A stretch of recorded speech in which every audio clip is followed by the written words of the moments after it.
Welcome to the Morning Mindset Podcast with me, Craig Skelton. Each day we kick off your morning with positivity, actionable insights, and the motivation you need to conquer the day ahead. Whether you're looking to develop a positive mindset, a habit of persistence, or simply starting your day on the right foot, this podcast is your daily dose of inspirational and practical advice. It's Monday morning, so I wanted to get in something that can really make or break how your week unfolds, both personally and professionally. I'm talking about micromanaging and why it just doesn't work, whether you're the one doing it or the one being micromanaged or it's happening in your business. The impact is exactly the same. It stifles progress. If you're self-employed, managing a team or being managed, let's break free from that mentality and start the week with purpose, because the thing is, when you micromanage, you're not empowering yourself or anyone else. We need to look at why micromanaging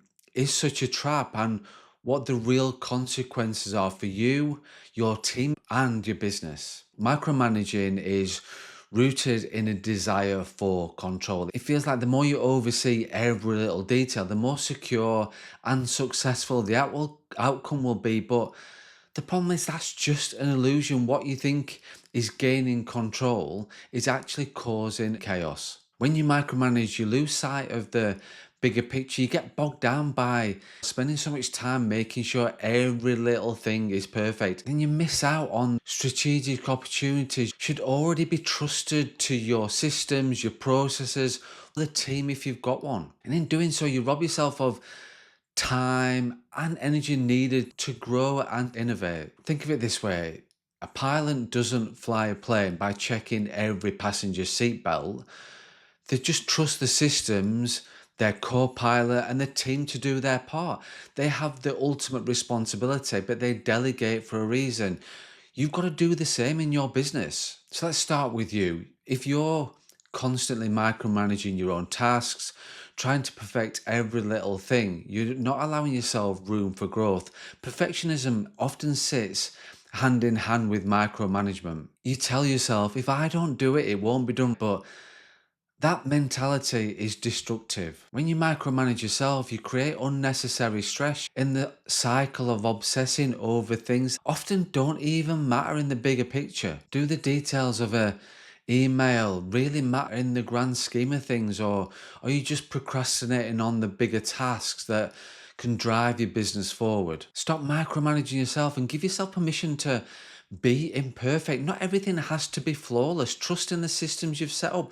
Trust the processes that you have created, the experience that you've accumulated. You've put in the now go of it and allow yourself to focus on what truly matters. I want to shift a little bit now to talk about the impact of your team. So if you're micromanaging them, you're doing far more harm than good. No one thrives in a situation where constantly being watched, corrected, and second guessed. Think about, how does it feel when someone's hovering over your shoulder, questioning your every move?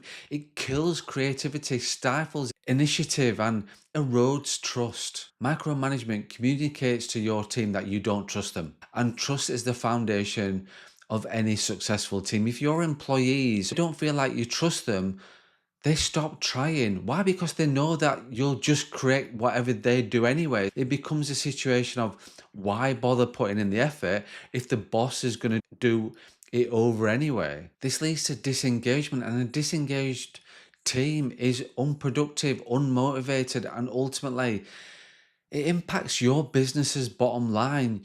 You recruit people for the skills, for the talent. So let them do the job that you've recruited them for. Give them autonomy, and you'd be surprised how much they can achieve when they feel empowered. So let's move back to what happens when you're the one being micromanaged. If you're being micromanaged, you know how exhausting it can be. You feel like you're walking on eggshells, constantly second guessing yourself and losing confidence in your own abilities. Being micromanaged, less likely to take risks, less likely to innovate, and more likely to just stick with the status quo. And if you're in this situation, it's time to have an open conversation. The person micromanaging you might not even realize that they're doing it. Sometimes it just comes from a place of insecurity, from their own need to feel in control. Try to approach them with empathy, but also with firm boundaries. Let them know that it's affecting your work and propose a solution to give you more autonomy. No one enjoys being micromanagement,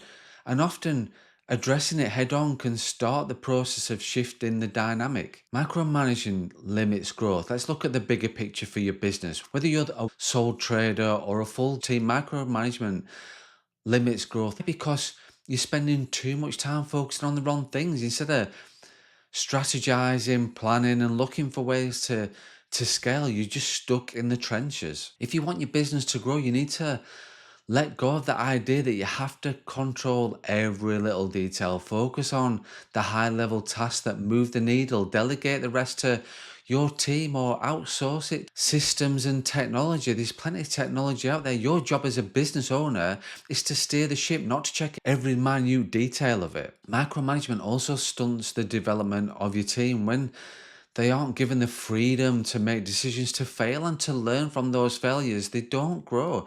And if your team isn't growing, neither is your business. It's that simple. How do we break free from this micromanaging mentality? It starts with trust. Trust in yourself, trust in your team, and trust in the systems and the processes that you've put in place. If you're managing a team, set clear expectations, but then step back. Let your team take ownership of their work. If they make mistakes, that's all right. It's just part of the learning process.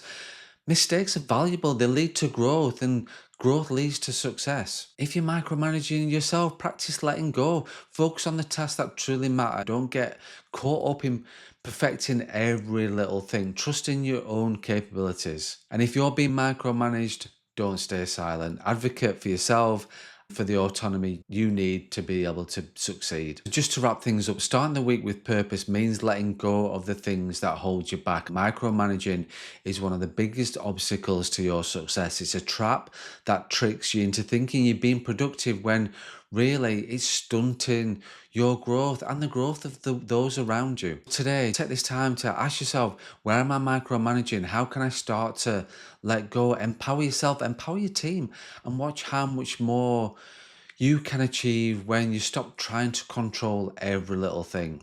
Let's make this week a productive one by focusing on what matters and letting go of what doesn't. As always, stay motivated, stay focused, stay positive, and run your own race.